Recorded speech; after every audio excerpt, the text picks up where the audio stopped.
What's up, guys? Welcome to today's episode. And on today's episode, we'll be talking about how to enter safe mode on your PS5 console.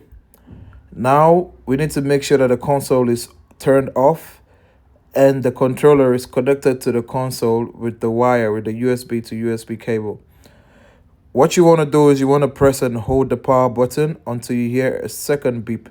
So you need to hear the first beep and then hold it some more seconds until you hear a second one. And voila, you see, we're in safe mode. Now, when you see the prompt on the television, it says to connect the controller to the console using the power cord, and you press the PS button. Once you do that, you're in safe mode.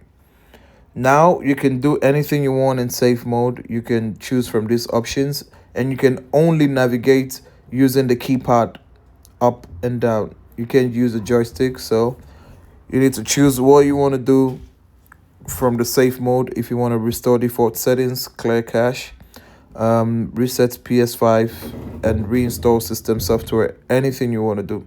That'll be all for today's episode. Until the next one, see ya.